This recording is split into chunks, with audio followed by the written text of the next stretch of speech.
దేవుని పరిశుద్ధ నామమునకు స్తోత్రము. చేరివచ్చిన దైవ జనాంగానికి మన ప్రభు మన రక్షకుడైన యేసుక్రీస్తు వారి యొక్క శ్రేష్టమైన నామములో మీ అందరికీ శుభాభివందనములు.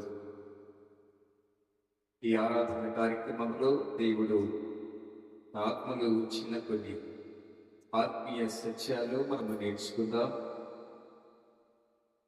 బైబిల్ గ్రంథంలో నుండి సంఖ్యాకాండము 10వ అధ్యాయము మొదటి వచనము నుంచి కొన్ని విషయాలను మనము ధ్యానించుదాం. సంఖ్యాకాండము 10వ అధ్యాయము మొదటి వచనము నుంచి. యెహోవా మోషేకు ఇలాగు సెలవిచ్చెను, నీవు 2 వెండి పూలు చేయించుకునము, నక్షి పనిగా వాటిని చేయించవలెను. అవి సమాజమును పిలుచుటకును సేనలను తరలించుటకును నీకుండవలెను. ఊదువారు వాటిని ఊతున్నప్పుడు సమాజము ప్రత్యక్ష గుడారము యొక్క ద్వారము ఎదుట నీ యొద్దకు కూడి రావలెను. వారు ఒకటే ఊదిన ఎడల ఇశ్రాయేలుల సమూహముల ముఖ్యులైన ప్రధానులు నీ యొద్దకు కూడి రావలెను. మీరు ఆత్మార్థముగా ఊదినప్పుడు తూర్పు దిక్కున దిగి ఉన్న సైన్యములు సాగవలెను.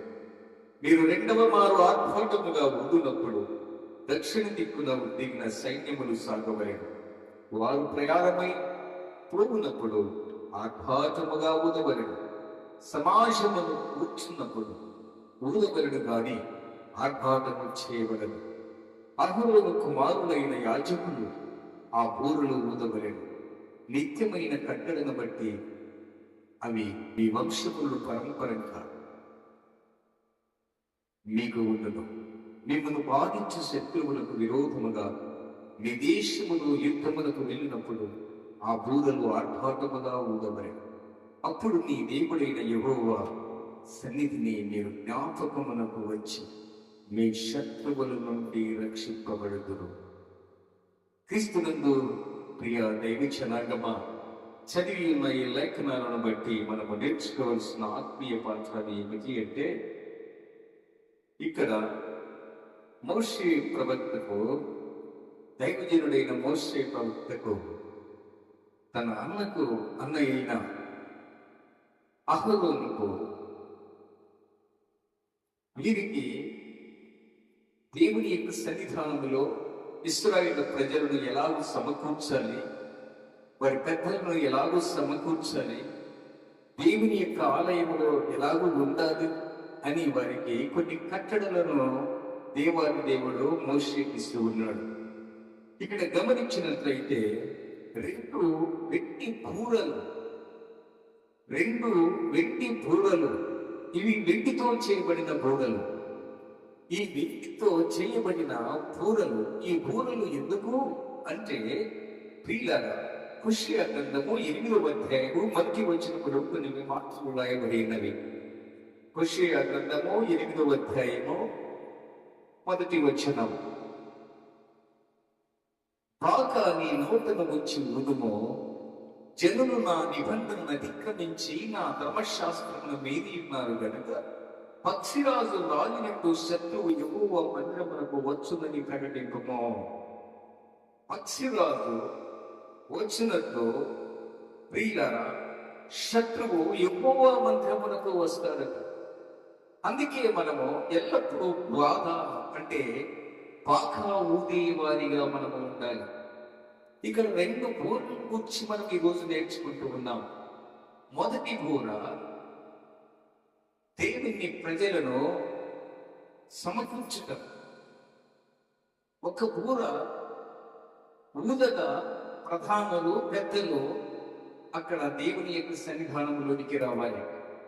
2వ బూర సమాజము కొరకు, సమాజము పెద్దలు కలిసి ఈ బూరను ఊదాలి. ఈ 2 బూరల గురించి కొన్ని ఆత్మీయ సత్యాలు మనము నేర్చుకుందాం. అందరూ నా వైపు చూడండి ప్రియులారా, దేవుని యొక్క మాటలను శ్రద్ధగా వినండి. ఇక్కడ గమనించినట్లయితే ఊదువారు వాటిని ఊదున్నప్పుడు సమాజము ప్రత్యక్ష గుడారము యొక్క ద్వారము ఎదుట నీ యొద్దకు కూడి రావలెను.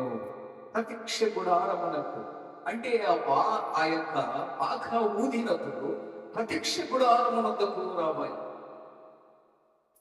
ఇప్పుడు మన భాషలో చెప్పాలంటే బాకాలు దేవుని యొక్క మందిరం మీద కొన్ని హారములు వినిపిస్తున్నాయి. మైక్ దేవుని యొక్క మందిరములకు బాకాలు ఊదబడుతున్నాయి. ప్రపంచములో అనేక చోట్ల దేవుని యొక్క సువార్తను ప్రకటిస్తూ ఉన్నారు. ఇక్కడ రాయబడిచిన ఈ రెండు బూరలు, ఒక బూరయ్య కొత్త నిబంధన అయితే ఒక బూర కొత్త నిబంధన. ఈ రెండు బూరలు ఊదాలని చెప్పి దేవుడైన యెహోవా మోషేకు సెలవిస్తూ ఉన్నాడు. పాత నిబంధన ఒక బూర అయితే కొత్త నిబంధన ఒక బూర. పాత నిబంధనను యేసు ప్రభు కొట్టివేశారు కదా అని మనకు ప్రశ్న రావచ్చు. ప్రియులారా, ఆయన కొట్టివేయబడలేదు. ధర్మశాస్త్రమును ఆయన నెరవేర్చుకు వచ్చాడు. ఒక బిల్డింగ్ కట్టినప్పుడు ప్రియులారా, మనకు పునాది కనిపిస్తుందా? బిల్డింగ్ మీద పునాది మీద కట్టబడిన ఇల్లు కనిపిస్తుందా? ఇల్లు కనిపిస్తుంది, పునాది కనపడదు. ధర్మశాస్త్రం కూడా అటువంటిది. ధర్మశాస్త్రము మీద ఇల్లు కట్టబడుతూ ఉన్నాయి. అంటే ఒక బూర పాత నిబంధన అయితే ఒక బూర కొత్త నిబంధన. బూరలు ఊదుడి, సమాజమును సమకూర్చుడి. కారణం ఏమిటంటే దేవుని యొక్క రాకడకు మనమందరము సమీపముగా ఉన్నాం. దేవుని యొక్క రాకడ దండం వచ్చినట్లు వస్తుంది. ఏ చామలు వస్తారో తెలియదు. మనము సిద్ధపాటు కలిగి బ్రతకాలని దేవుని యొక్క వాక్యము తెలుపుతుంది. పూర్వలు ఊదటమే మానుకోకండి. మీరు దేవుని యొక్క సన్నిధానంలో ప్రత్యక్ష గుడారములో బాకాలు ఊదుచు ఉన్నారు. బాకా ఒక ఊదితే చాలా. క్రీస్తునందు ప్రియ దైవజనమా, మత్తయి సువార్త 28వ అధ్యాయము 19వ వచనములో ఒక లేఖనాన్ని మనము ధ్యానించుదా. మత్తయి సువార్త 28వ అధ్యాయము 19వ వచనం. కాబట్టి మీరు వెళ్ళి సమస్త జనులను శిష్యులుగా చేయండి, తండ్రి యొక్కయు కుమారుని యొక్కయు పరిశుద్ధాత్మ యొక్క నామములోనికి బాప్తిస్మమివ్వండి. నేను మీకు ఏ సంగతులు ఆజ్ఞాపించితినో వాటినన్నిటినీ వెళ్ళుకొని వారికి బోధించను. ఇదిగో యుగ సమాప్తి వరకు నేను మీతో ఉన్నాను అన్నాడు. ఇక్కడ యేసు ప్రభువు శిష్యులకు ఇస్తున్న ఆజ్ఞ ఏమిటంటే మీరు సమస్త జనులను మీరు శిష్యులుగా చేయండి అన్నాడు. శిష్యులెవరండి?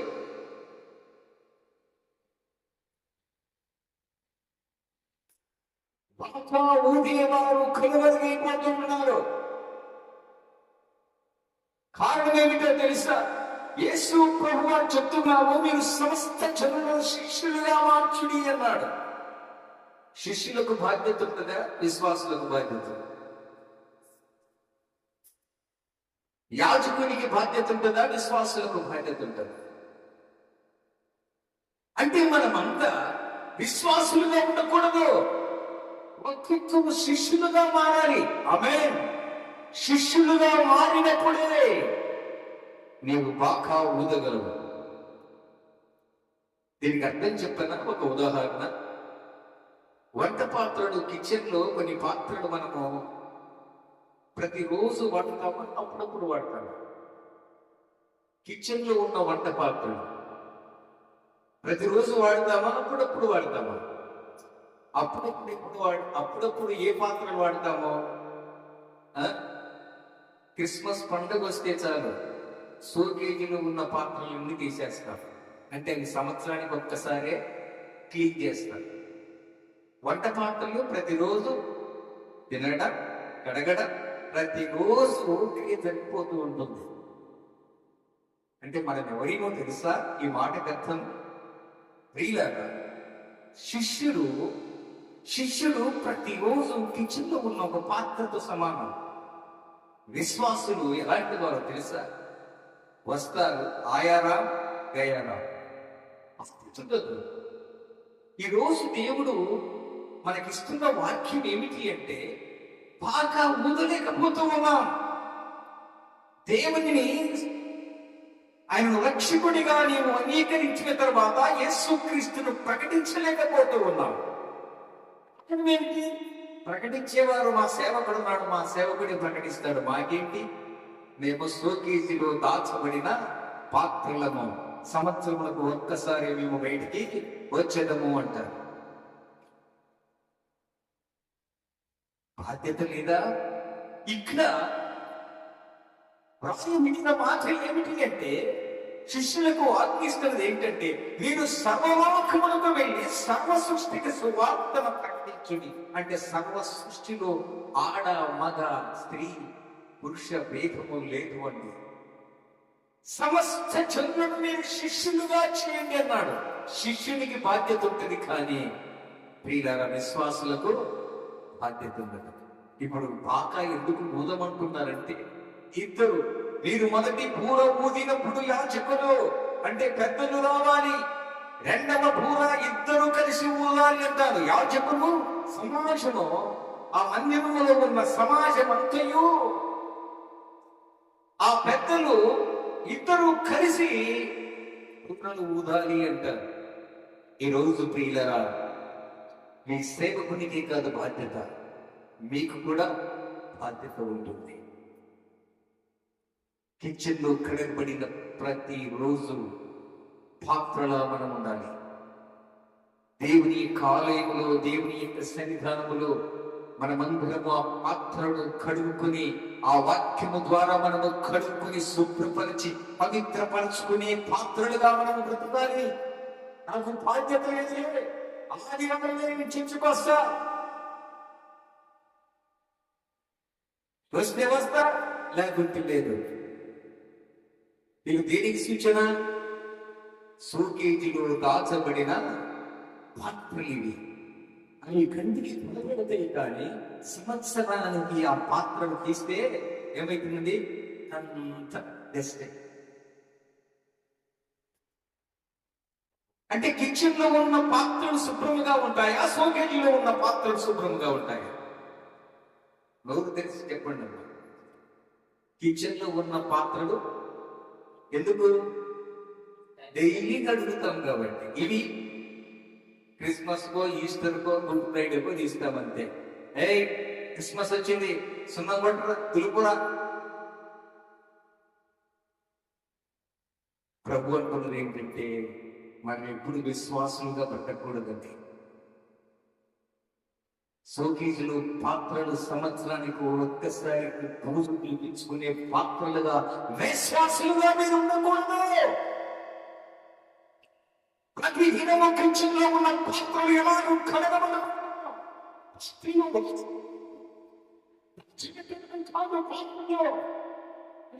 కోసము కాదు. దేవుడు నిన్ను ఒక కారణ జన్ముడిగా ఈ భూలోకంలో నిన్ను ఉంచాడు, షోకేజీలో ఉంచడానికి కాదు. ప్రభుత్తున్నాడు, సర్వలోకములకు వెళ్ళి నీవు సువార్తను ప్రకటించండి, సమస్త జనులను మీరు శిష్యులుగా చేయండి అన్నాడు. ఈ శిష్యులు ఎవరట? అపొస్తలుల కార్యములు 11వ అధ్యాయము 26వ వచనంలో రాయబడిన మాటను చూడండి. అంటే విశ్వాసులు శిష్యులుగా మారాలట. అపొస్తలుల కార్యములు 11వ అధ్యాయము 26వ వచనం. వారు కలిసి ఒక సంవత్సరము సంఘములో ఉండి, ఎవరు కలిసి అపొస్తలుడైన పౌలు గారు, బర్నబా గారు ఇద్దరు కలిసి అక్కడ ఆ పట్టణ ప్రాంతంలో దేవుని యొక్క సువార్తను ప్రకటించారు. వారు షోకేజీ పాత్రలా ఉండలేదు. సమయము దొరికినప్పుడల్లా, సమయమందు అసమయమందు ప్రియులారా, ఒకే చోట సంవత్సరము 3 సంవత్సరాలు అలాగూ కాలమును సమయాన్ని దేవునికి అప్పగించి వారు దేవుని యొక్క వాక్యాన్ని ప్రకటిస్తూ ఉండేవారు. వారు జనములకు బోధించి మొట్టమొదట అంత్యకలో శిష్యులు క్రైస్తవులుగా అనబడి చపలు కొట్టి దేవుని మహిమపడతాము. క్రైస్తవుడు అని పిలువబడేది ఎవరిని అంటే విశ్వాసులు కదండి. నేను ఆ చర్చికి వెళ్తాను, నేను విశ్వాసిని అంటే నేను క్రైస్తవుడు అనరు. బాధ్యత లేదు నీకు. సోకేజులో ఉంచబడిన పాత్రకు సంవత్సరానికి ఒక్కసారి దేవుని మందిరానికి వస్తావు, నెలకు ఒక్కసారి దేవుని మందిరానికి వస్తావు. నీకు ఏదైనా బాధ్యత ఉందా? సోకేజులో దాచబడిన పాత్రకు విలువ లేదు.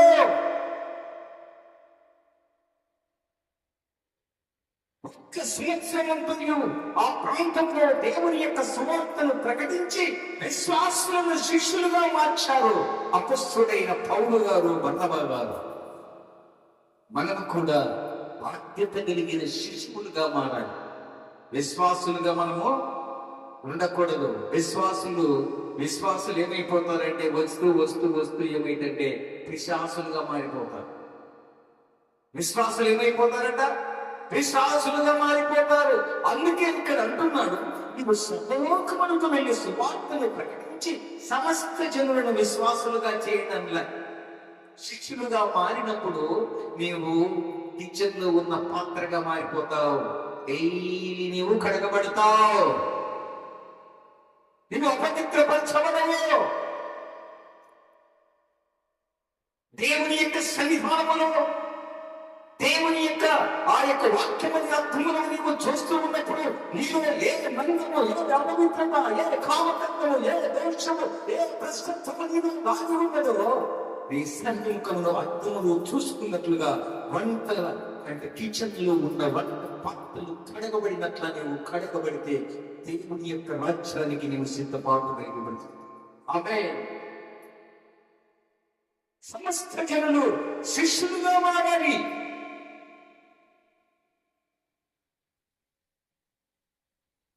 సంఘ కాపరికి, యాజకునికి ప్రత్యక్ష గుడారములో అనేక భారములు ఉంటాయి. మోషే ఐగుప్తు ధనము కంటే ఫరో కుమార్తె ఆ యొక్క ఐగుప్తులకు రాకుమారుడిగా అనిపించుకున్నటకు అతను ఇష్టపడలేదు. హెబ్రీయులకు రాసిన పత్రిక 11వ అధ్యాయం 24వ వచనంలో రాయబడిన మాటను చూస్తే దేవుని యొక్క ప్రజలతో శ్రమలను భరించారు. యేసుక్రీస్తు విషయంలో గొప్ప నిందను భావించి ఆ భాగ్యాన్ని పోగొట్టుకున్నాడండి. ఏ భాగ్యం మనం అనుకుంటాం కదా, రాజశేఖర రెడ్డి కడుపున పుట్టి బాగుంటారు, లక్షల కోట్ల ఆస్తిపరులు అవుతాం. ఆ శ్రీమంతుని గర్భంలో మనం ఎందుకు పుట్టకూడదని మనం అనుకుంటూ ఉంటాం. ప్రియులారా, అలాగే మోషే కూడా అనుకోవచ్చు కదా, తను అనుకోలేదు. ఏమనుకున్నాడో చూడండి. మోషే పెద్దవాడైనప్పుడు విశ్వాసమును బట్టి ఐగుప్తు ధనము కంటే క్రీస్తు విషయము నింద ఏముండేది? సేవకులకు ఏమొస్తాయి? నిందలు వస్తాయి.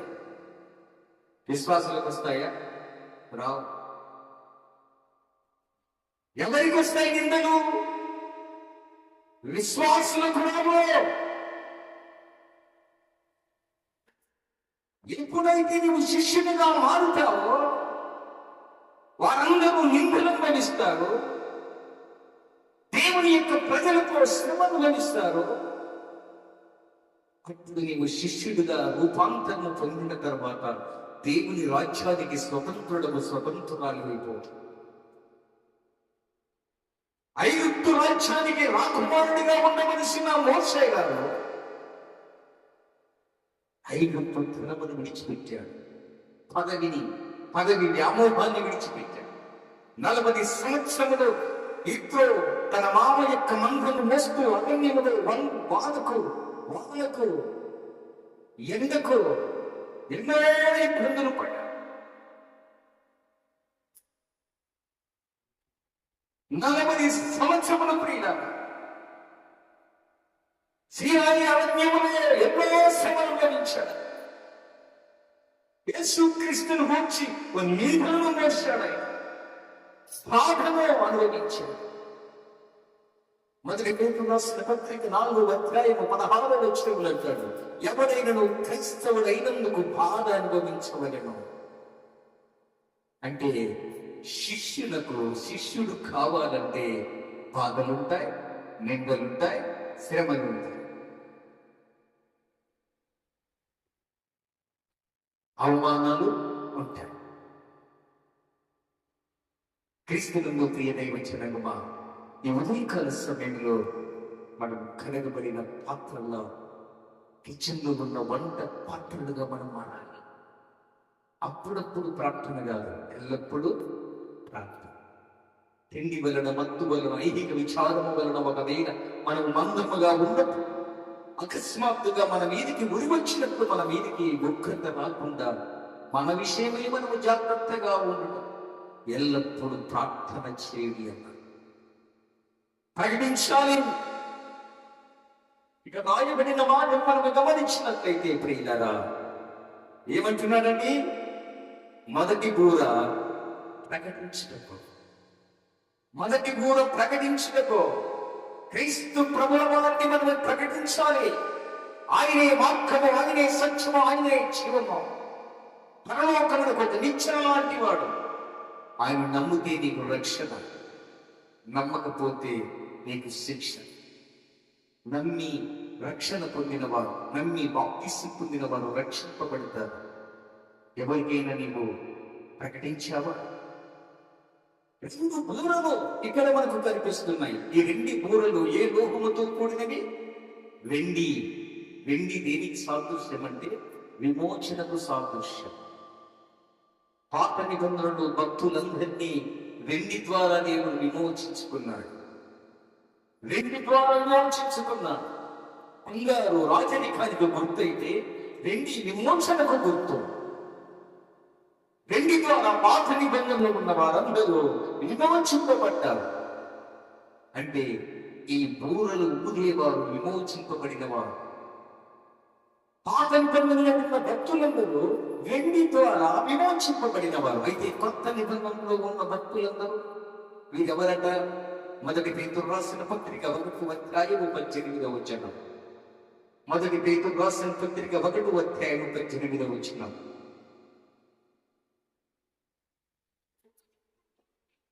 మిత్రు, పార్యాంపరమైన నీ వ్యర్థ ప్రవర్తనను విడిచిపెట్టిరి.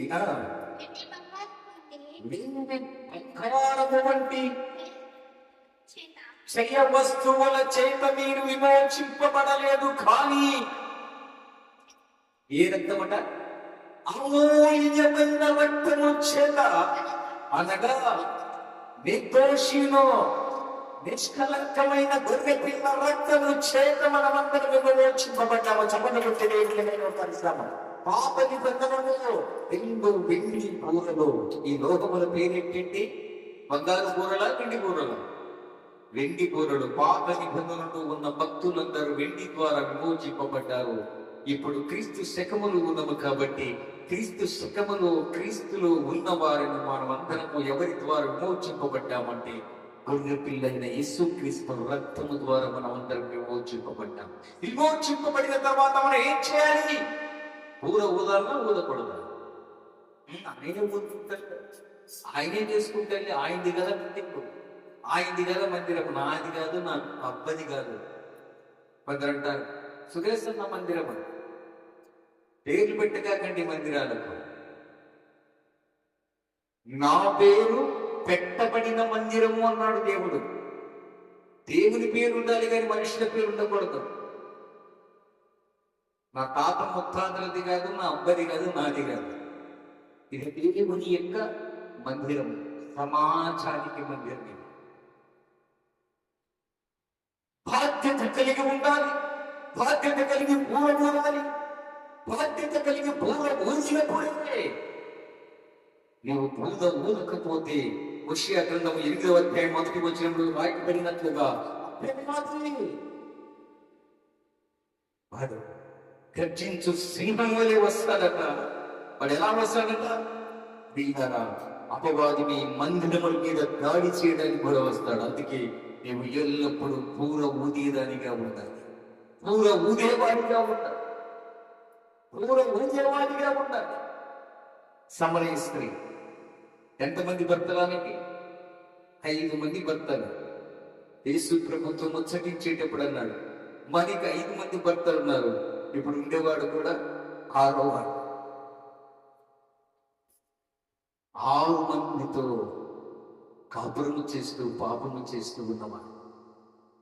ప్రియులారా, మిట్ట మధ్యాహ్నం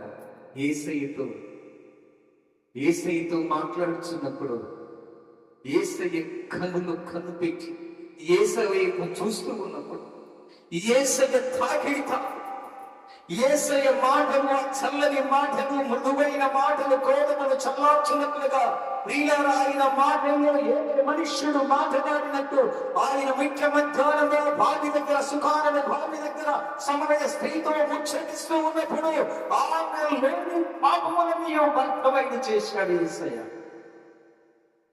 ఈయన నిజముగా లోక రక్షకుడు, మెస్సయ్య వస్తాడనుకున్నాం.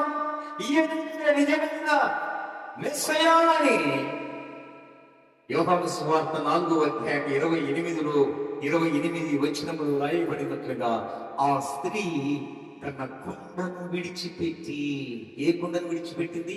పాపపు కుండను విడిచిపెట్టింది.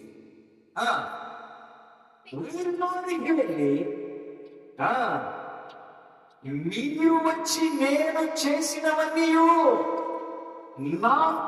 నాతో చెప్పిన మనుష్యుని చూడండి, ఈయన క్రీస్తు కాడా అని ఆ ఊరికి వారితో చెప్పగా, ఏనాడైనా చెప్పావక్కని ఇంటి ప్రక్కల? ఏనాడైనా చెప్పావక్కని భర్తకు? ఏనాడైనా చెప్పావా నీ తోబుట్టువులకు?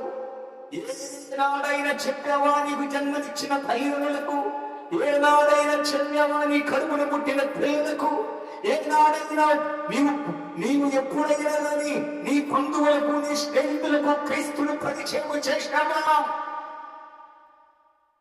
ఒక పాపాత్మురాలైన స్త్రీ, సమరయ స్త్రీ ఊరి వారిని పరిచయం చేస్తున్నారు.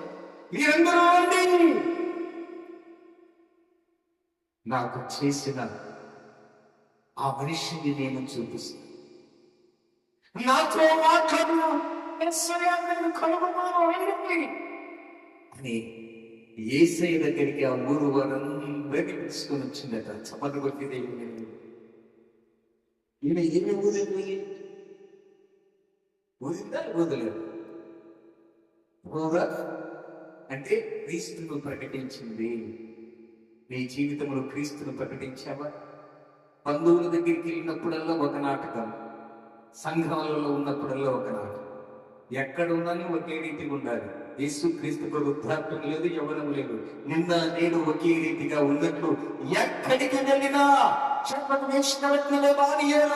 వారు అపవిత్ర పంచుకోకుండా ఎల్లప్పుడూ దేవుని యొక్క సంఘమును పవిత్రులుగా బ్రతికినట్లుగా సంఘమును ఒకటట్టు లోకంలో వెళ్ళినప్పుడు నువ్వు నాటకం చేస్తూ ఉన్నావా? వేశ్యకైనా క్షమాపణ ఉంది, కానీ వేశ్యగారికి క్షమాపణ లేదు. తన్ను తాను అపవిత్రపరచుకోకుండా చూసుకున్నవారు దానియేలు. క్రీస్తునందు ప్రియ దైవజనమా, ఈ ఉదయకాల సమయంలో మనం నేర్చుకోవలసింది యేసయ్యనే వాక్యాన్ని మనం పూర్ణంగా ఊదాలి. యేసు ప్రభువు వారిని ప్రకటించాలి. అంత్య దినాల్లో ఉన్నాం, అపాయకరమైన దినాల్లో ఉన్నాం. రాజ్యం మీదికి రాజ్యంలో అక్కడిక్కడ భూకంపములు, యుద్ధములు జరుగుతూ ఉన్నవి. ఇది యేసయ్య రాకడకు సూచనలుగా ఉన్నవి. మనమందరం సిద్ధపాటు కలిగి బ్రతకాలి. మొదటి మాటగా యేసయ్యను ప్రకటించాలి. మొదటి పూర యేసు ప్రభువు వారిని ప్రకటించాలి. సమరయ స్త్రీ ప్రకటించిందా లేదా? పూర ఊదిందా లేదా? ధనవంతుడు ఎప్పుడు పూర ఊదుతున్నాడు? చనిపోయినప్పుడు. అయ్యో, నా రక్త సంబంధికులు, నా సహోదరులు, నా తండ్రి ఇంటి వారికి నేను వెళ్ళి సువార్త ప్రకటిస్తాను అంటే అక్కడ అంటున్నాడు అబ్రహాము, అక్కడ మోషే ప్రవక్తలు ఉన్నారు. నీకు సమయం ఇచ్చినప్పుడే, నేడువను రక్షణ దినము సమయముని ఇచ్చినప్పుడే నీవు దాన్ని సద్వినియోగం చేసుకోవాలి. దినములు చెట్టుని గనక సమయమును పోనివ్వక సద్వినియోగము చేసుకోవచ్చు. అజ్ఞానుల వలె కాదు, అజ్ఞానుల వలె నడుచుకున్నట్లు. జ్ఞానులు సమయాన్ని సద్వినియోగం చేసుకుంటారు, అజ్ఞానులు సమయాన్ని దుర్వినియోగం చేసుకుంటారు. కష్టాలు వచ్చినప్పుడు దేవుడి దగ్గరికి వస్తారు, పెళ్ళిళ్ళకు దేవుడి దగ్గరికి వస్తారు, అక్కరకు మాత్రం దేవుడిని వాడుకుంటారు. ప్రియారా, నీ అక్కరకు, నీ వ్యాధులకు, నీ బాధలకు దేవుడు కాదు ఆయన. నిరంతరం దేవుడు అయినాడు. నేను మోక్షానికి, పరలోక రాజ్యానికి చేర్చిన దేవుడు అయినాడు. నీకు మహిమ శరీరమని ఇచ్చే దేవుడు ఆయన. 1000 ఏళ్ళ పరిపాలనలో నేను ఉండాలని ఆశపడుతూ ఉన్నాడు ఆయన. నీకోసం నివాసమును ఏర్పాటు చేస్తున్నాడు ఆయన. ప్రకటించవా యేసయ్యను?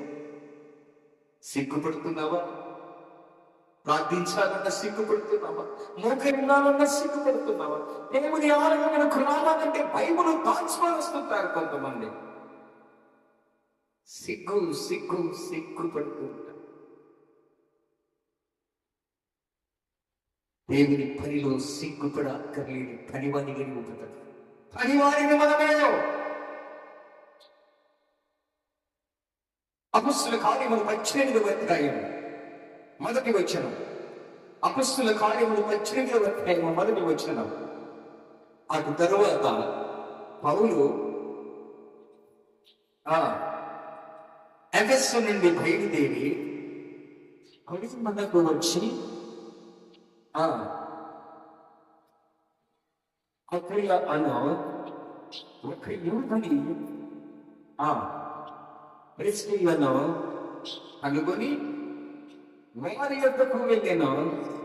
వీరు యూదులందరూ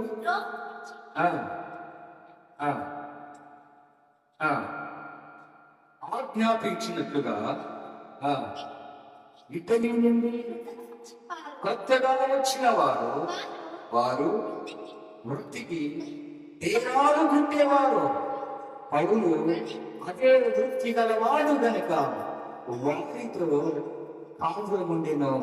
వారు కలిసి పనిచేసి చప్పటి కొట్టి దేవుడిని పెడతాము. విశ్వములో దేవుడి జనాంగమా,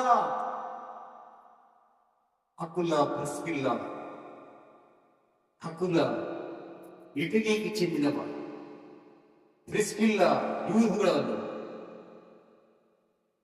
ఆ దేశమునకు పరదేశిగా వచ్చిన వారు బేరాలు పుట్టుకొని బ్రతుకుతూ ఉండేవారు.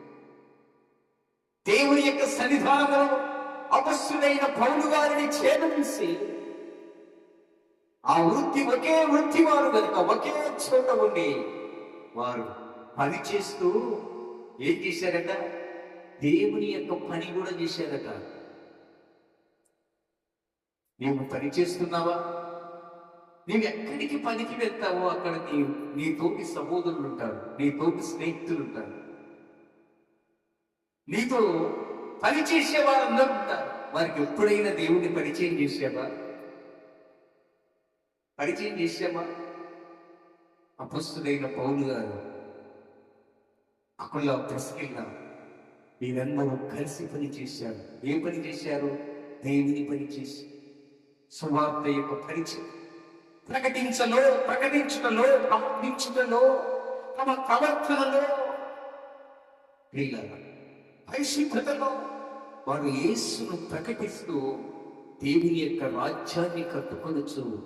వారు దేవుని యొక్క యేసుక్రీస్తు రాజ్యానికి వారసులుగా అనేక జనములను సమకూర్చుతున్నారు. బాగా ఊదుతున్నావా? ఒకటి వెండి బూర. ఈ వెండి బూర పాత నిబంధనకు సాదృశ్యముగా ఉంది. పాత నిబంధనలో ఉన్న వారందరూ వెండితో విమోచింపబడినవారు. కొత్త నిబంధనలో 2వ బూర, కొత్త నిబంధనలో ఉన్నవారు అంతా ఎవరిమంట? మనము యేసు క్రీస్తుని గొర్రె పిల్ల రక్తములో విమోచింపబడిన వారు. ఇప్పుడు విమోచింపబడిన వారిని మన కులము మారింది, మతము మారింది, మన వంశము మారింది.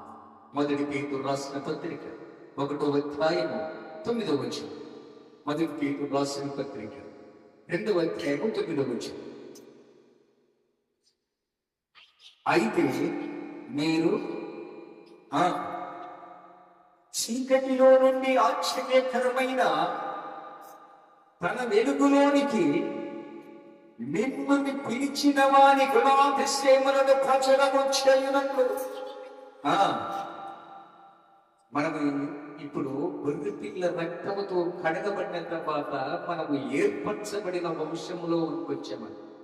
ఏర్పరచబడిన వంశమును రాజులైన యాజక సమూహమును,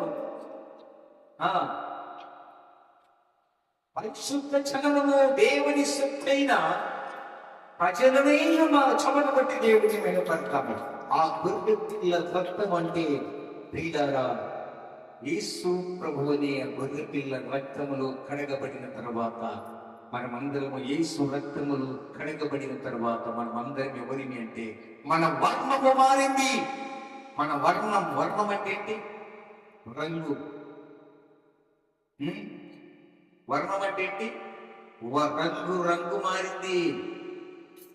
పాపము చీకటి, నలుపు అంటే చీకటికి సాదృశ్యం, నలుపు అంటే అజ్ఞానానికి సాదృశ్యం, నలుపు అంటే మరణానికి సాదృశ్యం. మన వర్ణము మారింది. మనము ఆరాధించే యేసు ప్రభువు వారు ఎవరో తెలుసా? ఆయన 10,000 మందిలో గుర్తింపదగిన వాడు.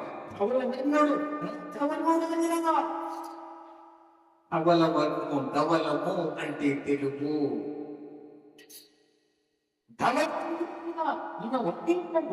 మారింది, మన వంశము మారింది. నీ కులమేంటి? యాజకులం. నీ కులమేంటి? ప్రేమికులం. నీ కులమేంటి? యాత్రికులం. నీ కులము మార్చాడు ఆయన. వంశమేంటి? రాజవంశం. రాజవంశములో యాజకత్వము చేసేదము. రాజులైన యాజక సమూహములో చేరినాము. మన వంశము మారింది, మన రంగు మారింది. అంటే వర్ణము మార్చిన దేవుడు, వంశము మార్చిన దేవుడు మన గోత్రమును కూడా మార్చాడు. మనం ఏ గోత్రములు ఉన్నాము ఇప్పుడు?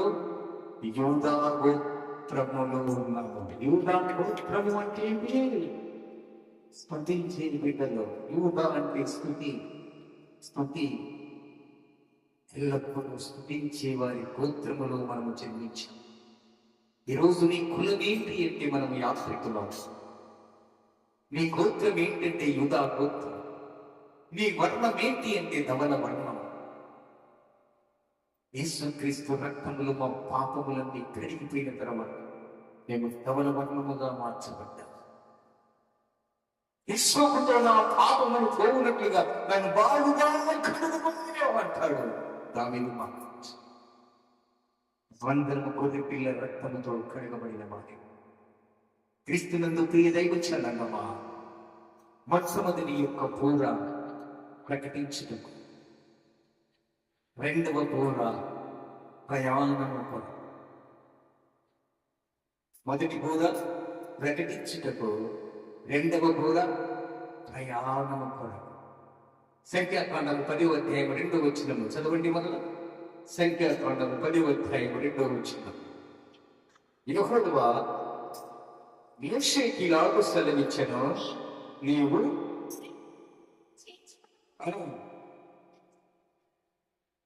మెడిసిపనిగా వాటిని చేయింపబడెను. అవి సమాజమును పిలుచుటకును సేనలను తరలించుటకు ప్రయాణానికి రెండవ బూర. మొదటి బూర ప్రకటించుటకు, రెండవ బూర ప్రయాణము చేయటం.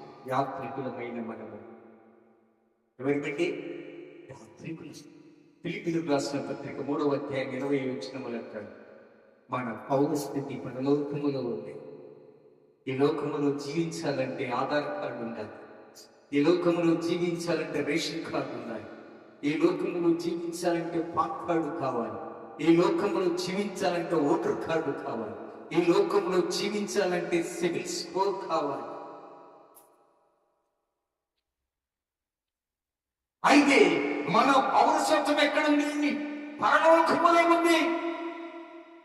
ఆ పౌరసత్వానికి మనము ప్రయాణం కొరకు సిద్ధపాటు కలిగి ఉండదు. ప్రయాణం కొరకు మనం వేరే దేశానికి ప్రయాణం అయిపోవాలంటే ఒక 10 జతలు బట్టలు సర్దుకుని వెళ్తారు. కానీ ఈ ప్రయాణానికి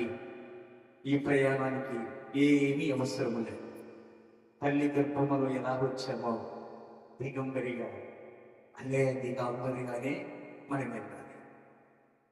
ఈ ప్రయాణంలో యాత్రికులను పరదేశులై ఉన్నాము. పునాదులు కలిగిన పట్టణము కొరకు అబ్రహాము ఎదురు చూచినట్లుగా యాత్రికులమైన మనం ప్రయాణము కొరకు సిద్ధపాటు కలిగి ఉన్నది. యాత్రికుల మనం, పరదేశుల మనం, అంతలో కనబడి ఆదిరి వంటిపోయే జీవితం, నీటి బుడగలాంటి జీవితం, చేన నుండి చాలబడిన పెందువుల మనము జీవితాన్ని యాత్రికులమైన మనం. నిలవరమైన పట్టణం మనకి ఇక్కడ లేదు. ఉండబోచున్న పట్టణం కోసం మనం ఎదురు చూస్తూ ఉన్నాం. ఆ పట్టణములు చేరాలంటే మనం ప్రయాణం కొరకు ఎన్ని జతలు బట్టలు సర్దుకోవాలి? ఎన్ని బట్టలు? పెళ్లికి వెళ్ళాలంటే ఎన్ని బట్టలు? బ్యాగ్ నింపుకుంటా, బ్యాగ్ నిండా దూసుకుంటా. క్రీస్తుని గుర్తుగా దైవచ్చిన దైవ సన్నిధానంలోకి ఊదినప్పుడు నువ్వు ఎలా వస్తున్నావు? పండసందున పావురమా, పేతుమీతల పావురమా, ప్రియుడు నిన్ను కోరినాడు, కలత చెందకుమా. వరుడు నిన్ను కోరినాడు, విధి చెందకుమా. సిద్ధపడుమా ఓ సంఘమా, సిద్ధపడుమా ఓ సంఘమా. యేసు వచ్చు వేళాయే లేచి ఉన్నా, వందసందున పావురమా. దేవుని మందిరములకు రావాలి అంటే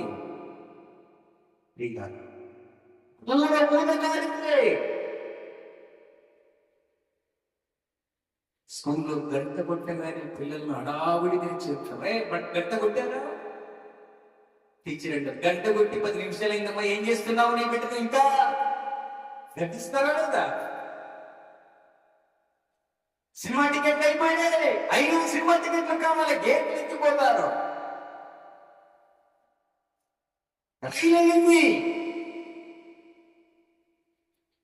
ఆ సమయానికి నువ్వు 10 నిమిషాల ముందు ఉండవలసింది. పైన వెళ్ళిన తర్వాత వచ్చావు. ఏం పెట్టుకున్నావు? వృత్తి లేని కన్యకలు,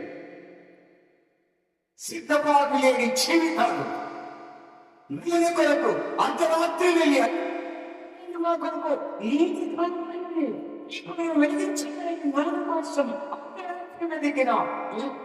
లేని కన్యకలు. ఎక్కడండి మీరు? దేవుని మందిరం వరకు వచ్చేటప్పుడు తాబేలులా వస్తారు. తాబేలు ఎలా వస్తుందో చూసా? తాబేలుకు కుందేలుకు ఒకసారి పరుగు పందెం పెడతామా? ఏది గెలుస్తుంది? తాబేలు గెలుస్తుందా? కుందేలు గెలుస్తుంది? తాబేలు గెలుస్తుంది. తాబేలు గెలుస్తుంది. తాబేలుకు కుందేలుకు పరుగు పందెమమ్మా, రన్నింగ్ రేస్ పెడతాం. ఆ రోడ్డు గురించి ఇక్కడికి ఏది ముందు పరిగెడుతుందో చూస్తాం. తాబేలులా ఉండాలా, కుందేలులా ఉండాలి మనం? దేవుని మందిరమునకు వచ్చేటప్పుడు చెంగుమని జింకల లేడిల హబక్కు గ్రంథము 3వ అధ్యాయము 19 వచనములు అంటాడు, నా కష్టము లేని నుంచి ఉన్నతమైన స్థలములను దేవుడు. కాలము లేని కాలం అని. దేవుని మందిరానికి వచ్చినప్పుడు ఎలా వస్తామో తెలుసా? ఇప్పుడు వాక్యం ప్రారంభించిందా, ఇంకా ఆ వాక్యం అయిపోతే ఒక గంట అవుతుంది, ఆశీర్వాదం ఇస్తాం లేదు చివరికి వెళ్ళి అనుకుంటామా లేదా? చివరికి ఆశీర్వాద ప్రార్థనకి వెళ్తాము. ఎవరండి వీళ్ళు? తాబేలు కులానికి చెందిన వారి మీరంతా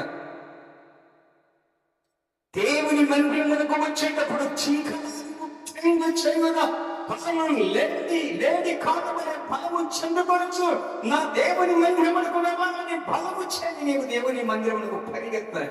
శృంగారపు దేవాలయం దగ్గర ఉన్న ఆ కుంటివాడు యేసు ప్రభు యొక్క నామములో నీకు స్వస్థత పొందిన తర్వాత వాడు ఏం చేశాడు తెలుగు? అపొస్తలుల కార్యములు 3వ అధ్యాయం 8వ వచనంలో అంటాడు, వారు దిక్కున లేచి, ఆమేన్, వారు దిక్కున లేచి. ఎప్పుడు లేయాలి?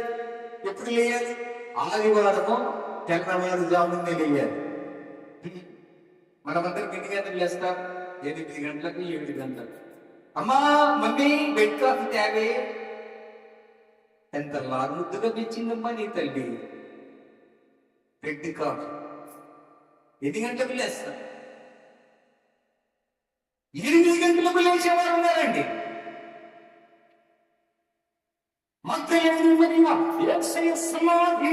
సమాధిని దర్శించడానికి ఎప్పుడు లేచిందామే? చీకటి ఉండగానే. క్రీస్తునందు ప్రియ దైవజనమా, దిక్కున లేచి. మీ బైబిల్ లేదా మాట? 3వ అధ్యాయం 8వ వచనం. దిక్కున లేచి నడుచుచు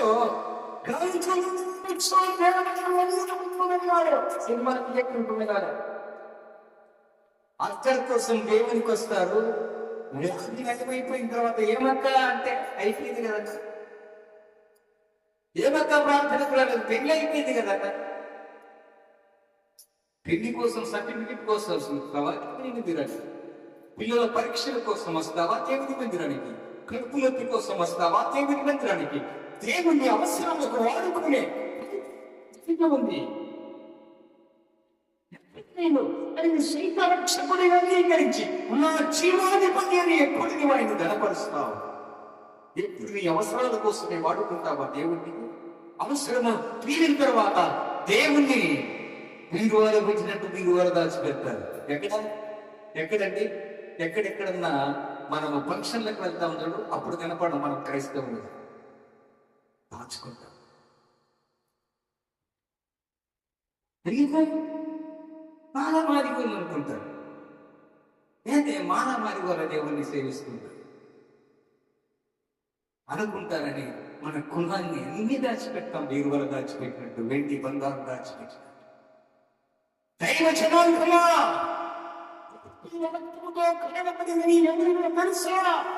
నీ వర్ణములు మారింది. నీ వర్ణం ఏంటి?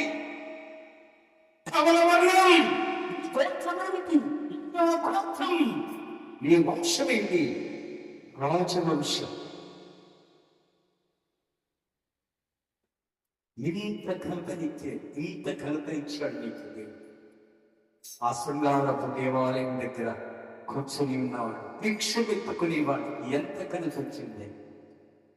అయ్యా అయ్యా అయ్యా 10 రూపాయలు భాగం ఇచ్చేయండి, అయ్యా 10 రూపాయలు భాగం ఇచ్చేయండి అని సరిపోతున్నప్పుడు వెంట మధ్యాహ్నం 3 గంటలకు యోహాను పేతురు గారు ఆ మందిరం వరకు వెక్కిపోవచ్చుండగా వాడు ఇలాగే భిక్ష ఎత్తుకొని చుండేవాడు. అప్పుడు పేతురు యోహాను అన్నారు, మా దగ్గర ఏమీ లేదయ్యా, నువ్వు తీసుకున్నది వస్త్రములు, తెల్లటి వస్త్రములు, ధవల వర్ణం. మా వర్ణము మార్చిన దేవుడు, మా వంశము మార్చిన దేవుడు, మా గోత్రమును మార్చిన దేవుడు, మా దగ్గర వెండి బంగారములకు తాను లేదు. నేను ఎందుకంటే పెంటగా భావించాం వాటిని. మా దగ్గర ఉన్నది యేసు క్రీస్తు నామమే. ఈ నామములో, యేసు క్రీస్తు నామములో నీకు స్వస్థత పొందాలి. యేసు నామములో నీకు ఇచ్చుచున్నాను అన్నాడు. దిక్కును లేచి నిలబడ్డాడు. నిలబడ్డ తర్వాత మెల్లగా నడుచుతున్నాడు. నడుచుచు గంతులు వేస్తూ దేవుని స్తుతించుచు వారితో కూడా దేవాలయమునకు వెళ్ళిన కొండ చదువుగా దేవాలయమునకు వెళ్ళను. ఎట్లా వెళ్ళాలి? తాగని వెళ్ళాడా? లేదా వెళ్ళాడు? చీకల వెళ్ళాడా? గంతులు వేసేది ఏంటండి? తాగేది గంతులు వేస్తుందా? ఒక్కొక్కరికి బడికి వెళ్ళాలంటే మోపులు వేసుకొని పొత్తుంటారు. ఇప్పుడు 12వ తారీఖున స్కూల్ ఓపెన్ అయితే ఒక్కొక్కరికి మెల్ల తాడేసి ఎత్తుకొని పోయి స్కూల్లో కూర్చోబెడతాడు. ఎందుకంటే ఈ 2 నెలలు వాడు బాగా సెల్ఫోన్కు చచ్చిపోయాడు. దేవుని మందిరమునకు రావాలన్నా కానీ పిల్లలను బలంతంగా కూర్చోబెట్టు మూలుగులుగా మార్చుచున్నాము. దీనికి కారణం తండ్రి ఎట్టివాడు, బిడ్డ అలాంటివాడు. తండ్రి ఏమి చేస్తూ ఉన్నాడో పిల్లలు కూడా చేస్తారు.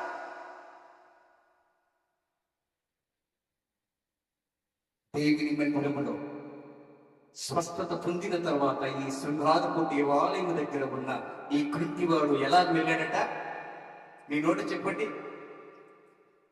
నడిచాడా? పెళ్లికి పేరెంటాలకు నడుస్తాం కదా, అలా నడిచాడా? హంస నడకలు, క్యాట్ వాకులు.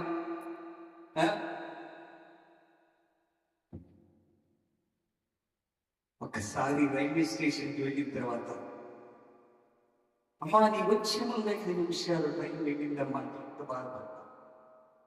అయ్యో 10 నిమిషముల ముందు ఉంటే బాగుండు కదా అని బాధపడతా. ఎప్పుడైనా అలా అనిపించిందా?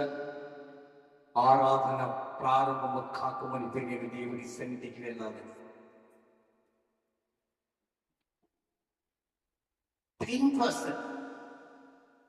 నువ్వు కావాలంటే ఈ శ్వాసని ముద్ర వేయించుకున్నావు. శిష్యుడుగా మారటానికి నీవు ఇష్టపడటం లేదు, అందుకే నీవు బాధ్యత మర్చావు. బాధ్యత లేని వారు విశ్వాసగానే కూర్చుంటారు. ప్రభు అంటున్నాడు, నీవు సర్వలోకములకు వెళ్ళి సువార్తను ప్రకటించి సమస్త జనులను శిష్యులుగా చేయుడి అన్నాడు. ఆ శిష్యులు అపొస్తలుల కార్యములు 11:26లో రాయబడినట్లుగా క్రైస్తవులు అంటే శిష్యులనే అనబడిన వారు క్రైస్తవులు, శిష్యులుగా ఉన్నవారు క్రైస్తవులు అనబడతారు. ఇప్పుడు నీవు క్రైస్తవుడిగా నీవు పిలువబడాలంటే శిష్యుడిగా నీవు మారాలి. విశ్వాసానికి బాధ్యత ఉంటుందా?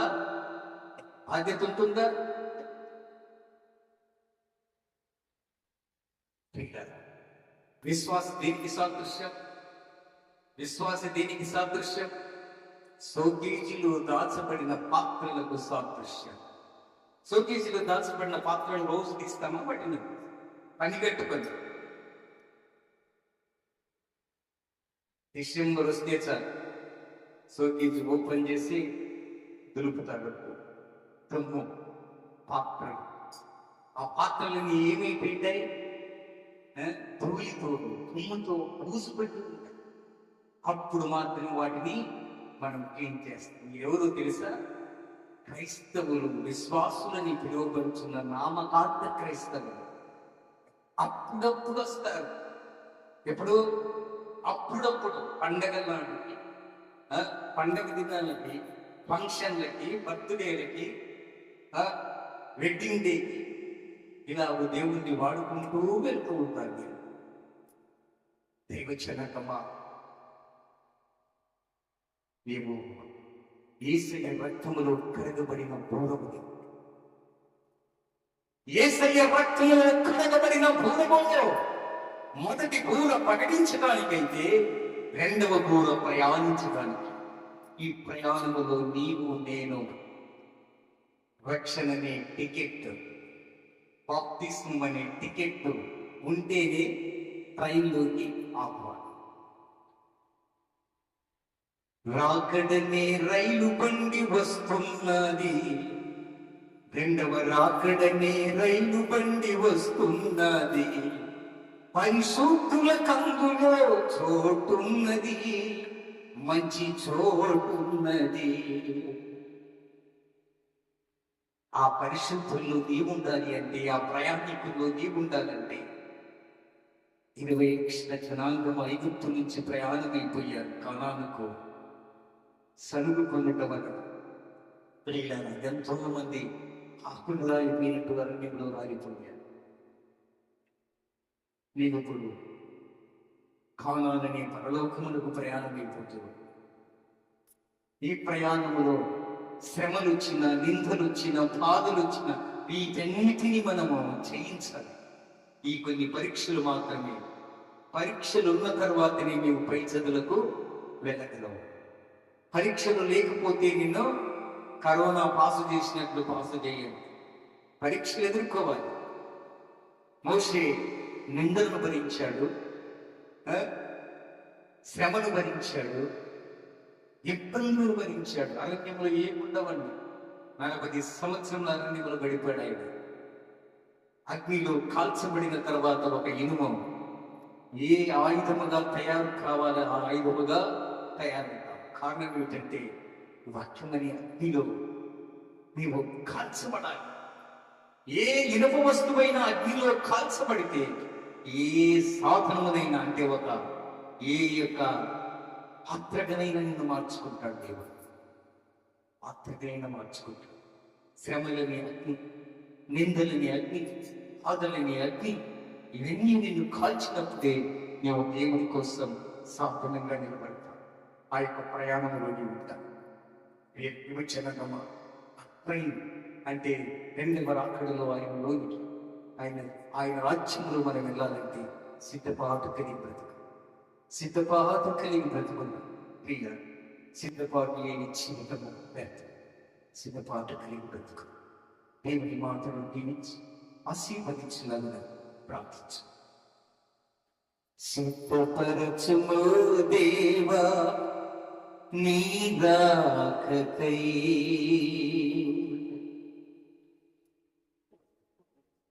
సిద్ధపరచుము దేవా నీ రాజ్యముకై.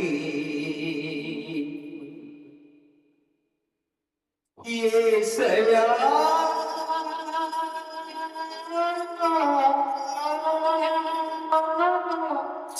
యేసయ్యా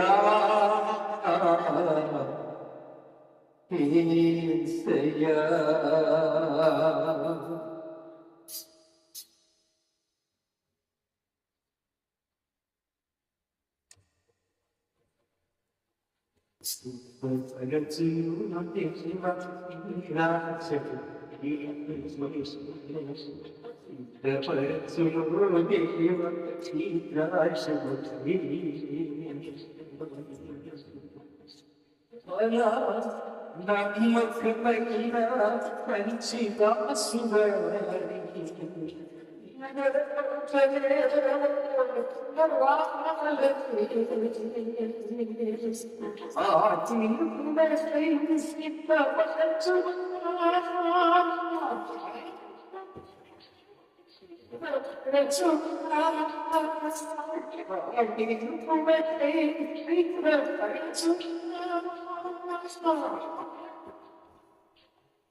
నమ్మకమైన మంచి దాసువారి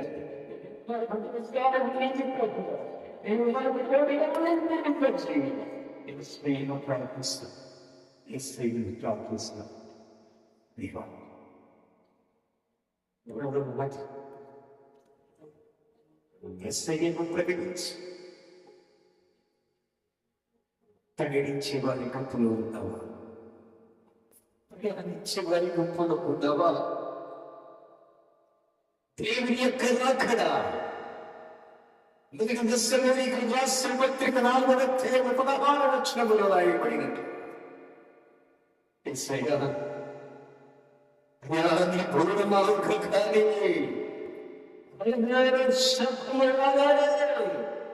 సిద్ధపాటు కలిగి బ్రతకడానికి నైనామకపులను గ్రహించండి.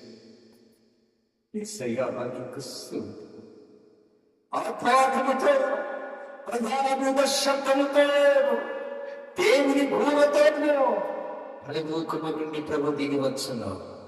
క్రీస్తునందు మృతులైన వారు మొదట లేచలేదు. ఆ మీద సజీవులై నిలిచినందు మనము వారితో కూడా ఏకముగా ప్రభుని ఎదుర్కొనుటకు ఆకాశ మండలములకు మేఘమండలముకు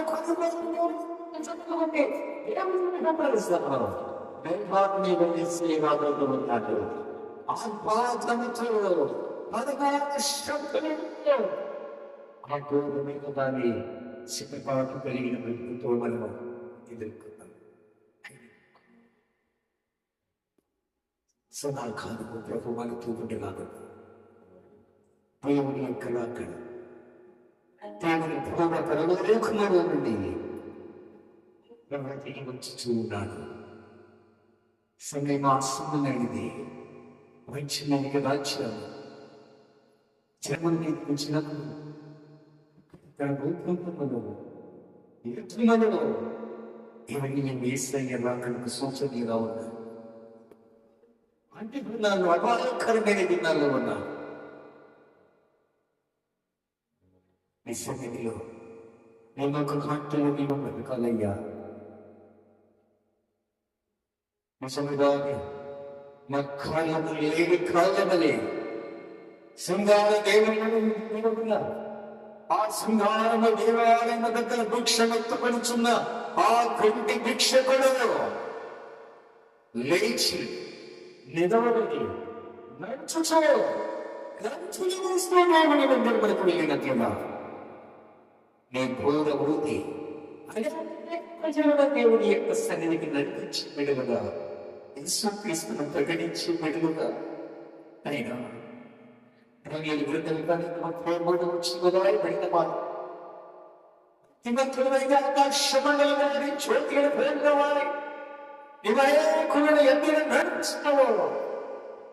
నక్షత్రముని ప్రకాశిస్తావు. సమరయ స్త్రీ అనేకులు నడిపించిందయ్యా. ఇష్టము కాబట్టి ఇస్రాయేలు ద్వేషపక్షమని క్రూర ఊరుంది. నయమాని యొక్క కుష్ఠి మానవ కుష్ఠతో కనిపించిన నయమాన్ని బాగు చేసి మా దేశంలో సామ్రాజ్య ప్రవక్త దగ్గర నీ ఉన్నదని కొలుచుకున్నాడు యజమానులు అని ప్రకటిస్తూ అలాగే దేశంలోనైనా ప్రకృతిని గడపరుస్తూ మాన్యమే పట్టకుండా బ్రతికింది ఆ ఇశ్రాయేలీయుల దేశం చిన్నది. ఆ చిన్నది సువార్తను ప్రకటించింది. ఆ చిన్నది పూర్ణమవుతుంది. 5 భర్తలతో కాపురం చేసుకున్న సమరయ స్త్రీ ఉంటుంది. ఆ సమరయంలో అనేకులను యేసయ్య దగ్గరికి నడిపించింది. సేనాదేవి పుట్టిన వాళ్ళు సమాధిని వినాశనం చేస్తూ ఉండేవాడు. రాళ్ళతో తదితరులను గాయపరుచుకునేవాడు. అది ఎవరు యేసయ్య స్వస్థతను చూసిన తర్వాత యేసయ్య రక్షణ యేసయ్యను సంరక్షకుడిగా అంగీకరించినప్పుడు స్వచిత్తుడై పెట్టులు పెట్టుకుని యేసయ్య పాదాల దగ్గర కూర్చొని ఉన్నాడు. ఈ సంగతి అనేక ప్రజలకు నేను తెలియచేయమని యేసయ్య చెప్పగా వాడు ప్రకటించాడు. యేసును ప్రకటించాలనిచ్చాడు. సేనాదేవుడు కట్టినవాడు కూడా ఊదుతున్నావా? యేసయ్య రక్తము కడగబడిన నీవు ఎల్లకాలము తాబేలు విశ్వాసిగా బ్రతకాలని ఆశపడుతున్నావా? నేను విశ్వాసిని కాదు. నీ వర్గము మారింది, నీ గోత్రము మారింది, నీవు రాజకురాలిని ప్రయాణము కొరకు సిద్ధపాటు కలిగి ప్రయాణము కొరకు సిద్ధపాటు కలిగి ప్రయాణము కొరకు సిద్ధపాటు కలిగి నీకోసం జీవిస్తుంది, నీకోసం నేను నడిస్తుంది. ఆయన సిద్ధుడు మీరు చెల్లించుకుని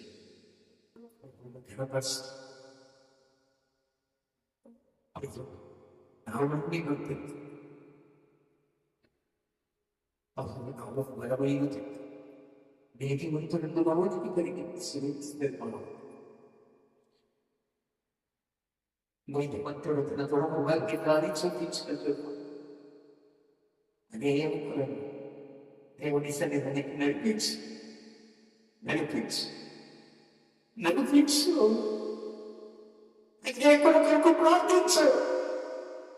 జన్మనిచ్చిన తల్లిదండ్రులు, నీ కనుకలు పుట్టిన బిడ్డలు, నీ తోబుట్టువులు, నీ బంధువులు భగవంతుడు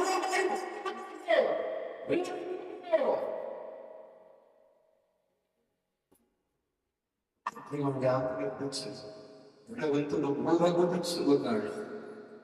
అయ్యా మరణించకముందు నువ్వు సుఖభోగపడి సుఖభోగములందు వాంఛ కలుగుచూ ఉన్నప్పుడు నీ గడప దగ్గర కడుపుంటకుండా లాస్ అయిన వ్యక్తిని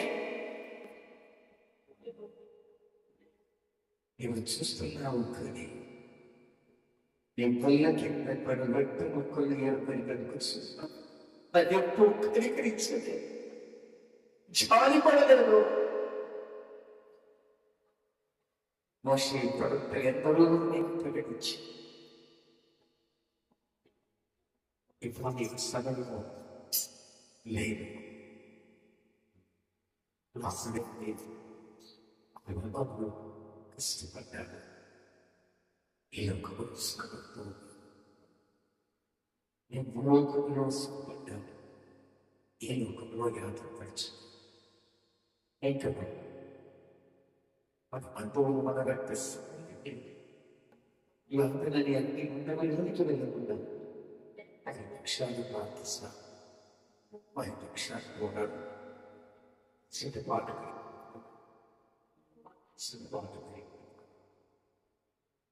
నీ కోసమే నా జీవితం, నీ కోసమే ప్రభువా, నీ కోసమే నా సర్వము, నీ కోసమే ప్రభువా, నీ కోసమే, నీ కోసమే, నీ కోసమే ప్రభువా,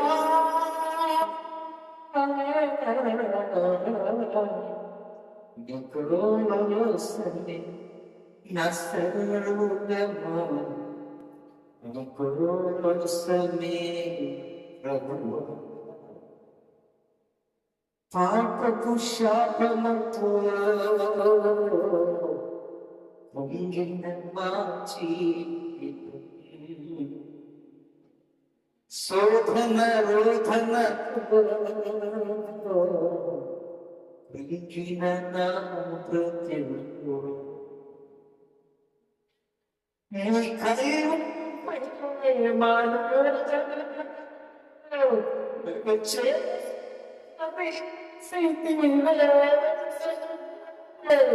నీ కైవం ప్రేమను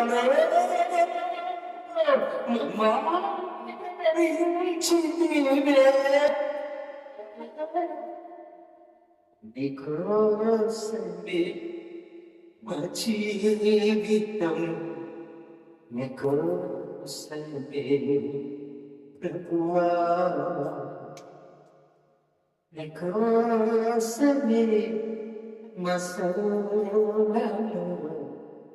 నీకోసమే ప్రభువా ప్రార్థించుకుంటాం. మహోన్నతుడా ప్రేమ నిన్న దైవం దేవుడము సర్వైన అందరిలో నివసించు దేవుడము అందరి ఆత్మలు ఉన్నవాడు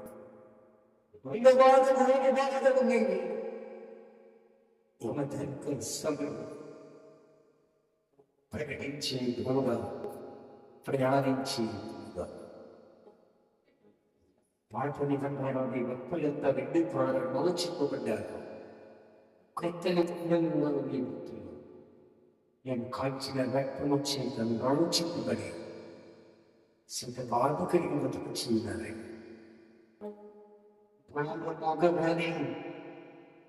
మేఘాలు వచ్చుచున్నాం దేవుని దూరంగా నేను అనుకున్నది మేము సంసి కలిగి బతకడానికి బుద్ధిలోని కనికల్లా బ్రతకూడదండి. బుద్ధి కలిగిన కనికల్లా నేను సిద్ధ బాధ కలిగి బతుకునేది నీకు తనకు ప్రయత్నించేది. అప్పుడు నేను కనికలు తెలియజేది నిరుత్సాహంతో నిర్లక్ష్యంతో నిరాశక్తితో దేవుని యొక్క